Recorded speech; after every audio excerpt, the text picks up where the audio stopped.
As you get involved in these laws, each one of them brings a specific message. And as you bring your mind in harmony with these laws, your whole life is going to change. Today we want to look into one of the major secrets that will help us to achieve our goal of energy freedom.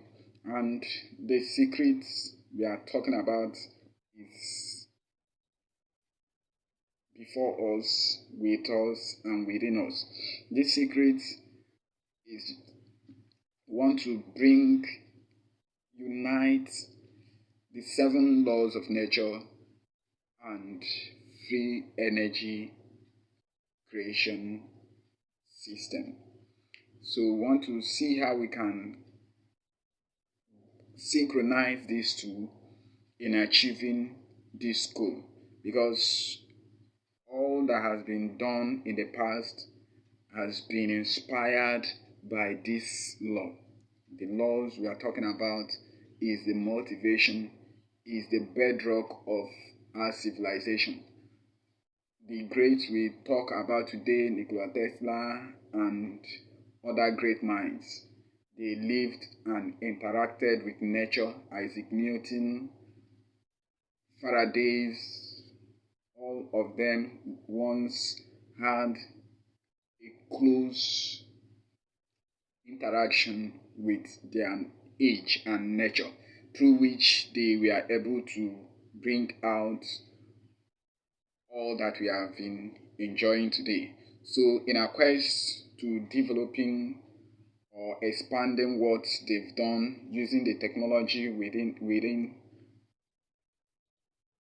our age and our time, it is important that we look at those secrets that help them to build what they were able to achieve. So today we want to look at these 7 laws of nature. The first principle in these 7 laws of nature talks about mentalism. It is stated there that the all is mind.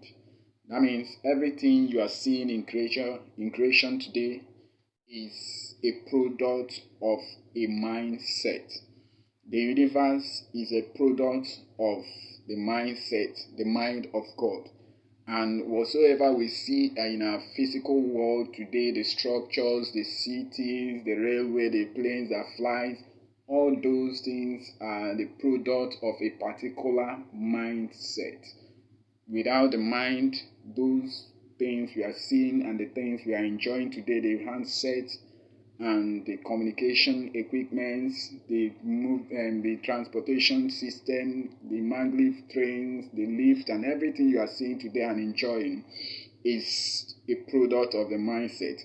That is to say that if you don't have the right frame of mind, you cannot achieve any goal.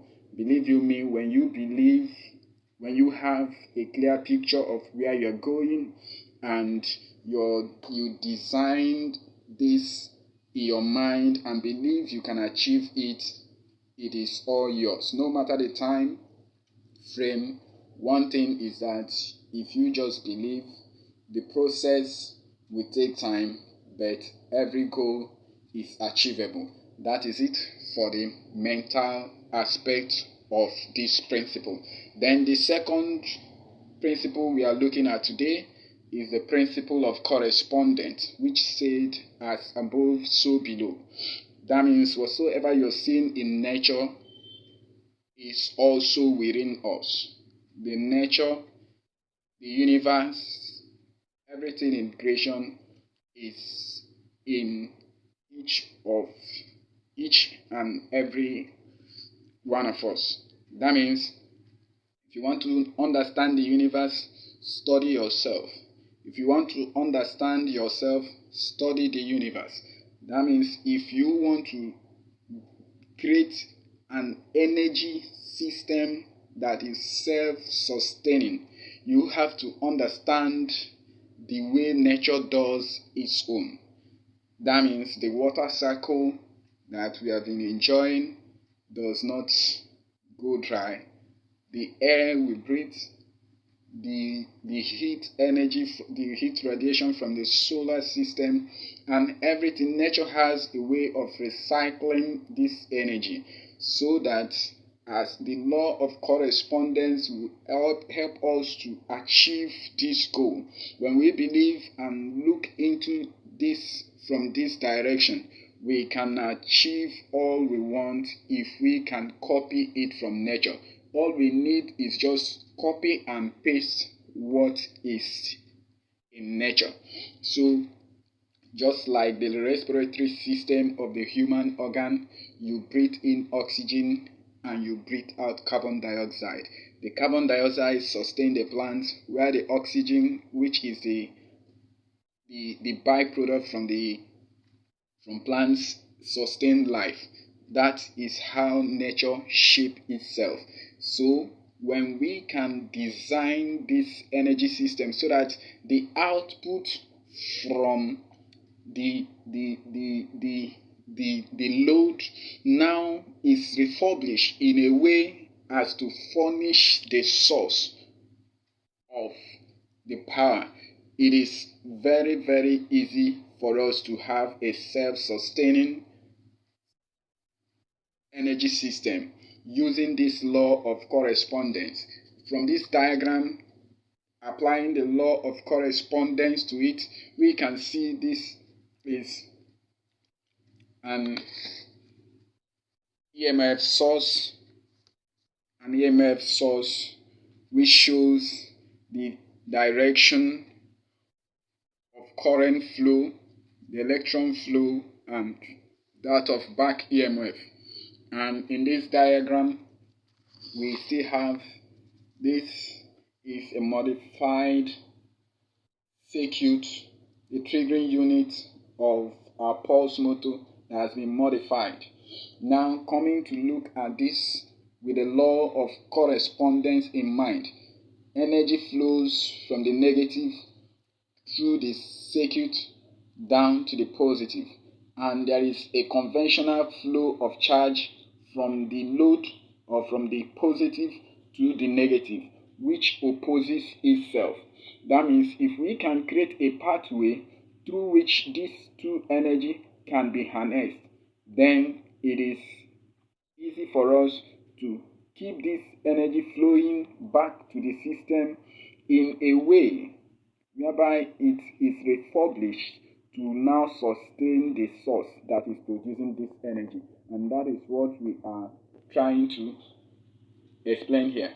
This is the source of electron. Now the charge, so the charge coming from this source flows through this electromagnet, causes a pulse effect based on the triggering unit, the configuration, and this is energized to power the motor, the rotation, sustain the rotation of the flywheel. Now the flyback energy, which is the back EMF, is harnessed through this process. Now this is the back EMF system that is harnessed just using this simple circuit. Then the the electron flowing back to this system, instead of going from negative or from positive to negative, you now understand the pathway. It is flowing in this direction back to the positive, and within these cells it now travels to its normal path. But what we want to achieve here is that if at the point of living there is a pulse, just like the heartbeat, if there is a pulse, that is a release of energy, that means there will be a backflow of energy, and that backflow will now help us to achieve the reversal of that back EMF. That means as the back EMF or the conventional current try to make its way back to the positive terminal, this system is now open, and it flows down through this part, then charges this battery and keeps this battery, and the energy that is used to power this will now be harnessed using this second battery. This principle or this circuit must be understood very, very clearly for us to make something or achieve something. Now you have two pulsing unit here and here. The oscillation must be the same, the frequency must be the same to achieve this. You can even use this setup to power an inverter. We are trying to release this circuit so that when we as a community look into it, we can tap and make this better. So study this diagram with the law of correspondence in mind, and you believe you me that within this simple circuit lies a great reservoir of unleashing free energy in this time. Going to the third principle we are looking at today, the principle of polarity. Everything in nature has pole.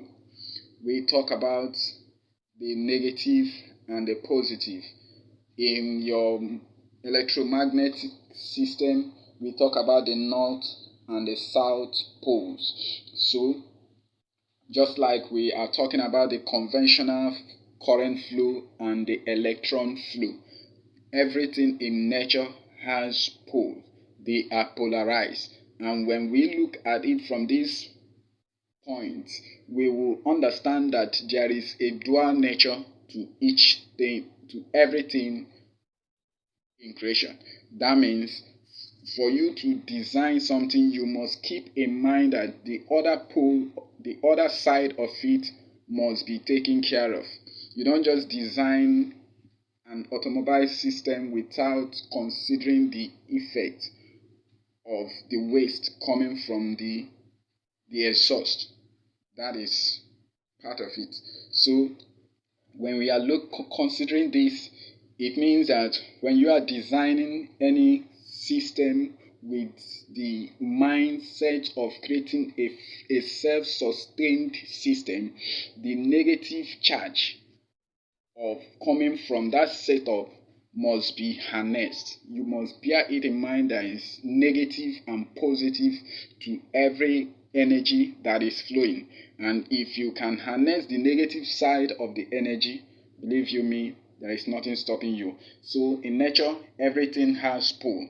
Everything is polarized. That is why today we are talking about the axial flux motor, which is coming to be one of the most efficient and powerful electric motors in our time, because it utilizes both the northern and the southern poles. So bear it in mind as you create and as you design that everything in nature has pole. Then the fourth and the fifth principle we are looking at is the principle of vibration and rhythm. Now, if you consider these two principles and bringing them into everything we are looking at today, you now know that there is everything in nature vibrates. Nothing is static. There is free movement always in nature. Everything, nothing is absolutely solid. So everything has its own natural frequency and the pattern of at which it vibrates. So that is it for the vibration aspect of it. The rhythm talks about the flow to the left and that to the right, the upwards and downwards movement.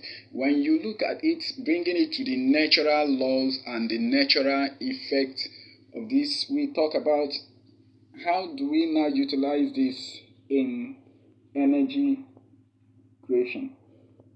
Just like the farmers study the season of nature, how it affects their yield, how it affects their planting season.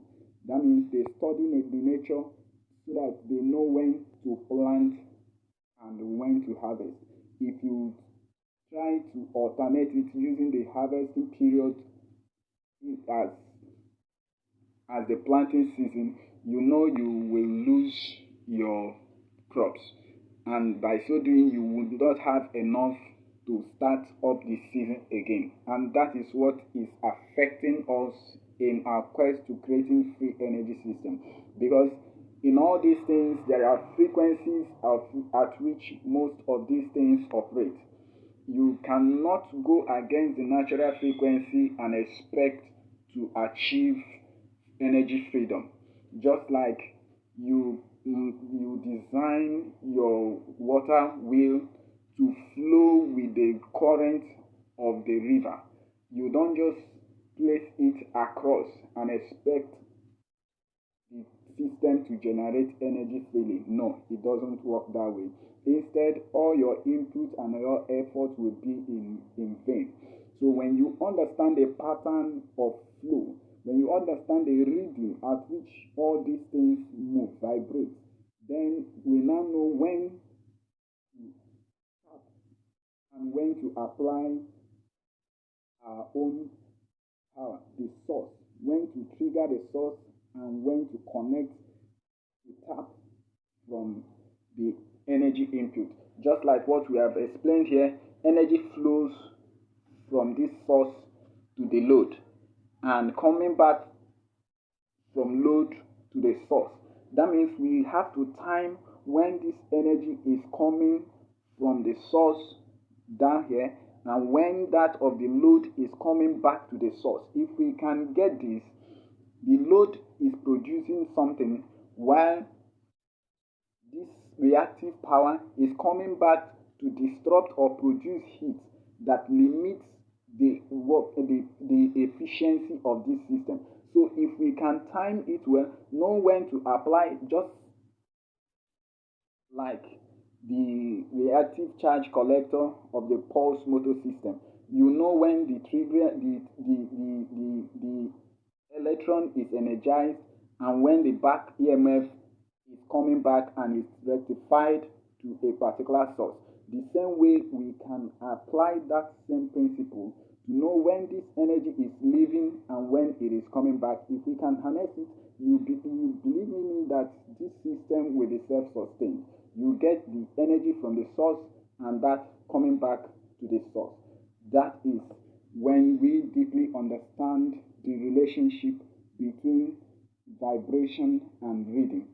Then the fifth principle will be gender. The principle of gender. Gender has to do here with, I target the marriage of the intention and the attention. Gender, the masculine and the feminine gender. Gender here is, we don't want to look at it from male and female part of it. We want to look at it from the main context of it. That means the marriage between the intention, which is your motive of creating, the purpose of coming or tapping into this, the purpose of you trying to harness this energy from the environment will determine whether the natural forces will be able to support you or to back out. That means your intention must be in harmony with the attention and must not work against nature. Your intention must not be to cheat the people around you. The intention must not be for you to achieve or to become greatest just to rub it off on others. The intention must go beyond that. It must be for the love of humanity and for the goal that will help everyone around. So the intention matters in this context. Then the last but not the least from this law is the law of cause and effect. When we talk about cause and effect, we believe, and we always quote the law: to every action there is equal and opposite reaction. So every cause has its own effect, and every effect has something that causes it. So for us in this, how do we apply this cause and effect? So cause and effect in this concept is that for everything we are doing, we must know that there is a corresponding effect that will result from the action we are taking. So whatsoever you're building, whatsoever you are designing, always consider the cause and the effect, the implication of what you're doing, how it will affect the environment, how it will affect the system, how it will affect, just like if you time the frequency and understand the rhythm of this, that principle alone will result in an energy freedom. That means for that proper action you took in designing this system will result to a gain that will help you achieve your goal. So cause and effect will be discussed extensively in details when we break this down into parts. But all we want to show you is that when you understand these laws, apply it to anything you're doing, you now know that there is nothing stopping you from achieving your goal. These are some of the diagrams we are looking at. This is the diagram. This is the circuit for the back EMF. This is the circuit that will help us harness the energy coming from the load. So this is another setup. This is that of the electromagnet. So always remember, the all is mind. Everything in creation, in the universe, is a mental concept of the creation. And as it is above, so below. Everything you see outside also lies inside. Whatsoever that happens in nature happens also within us. Then there is everything is polarized. Always remember the principle of vibration and reading, gender, and also cause and effect. Thank you from JF Green Energy. See you as we march through this road of freedom.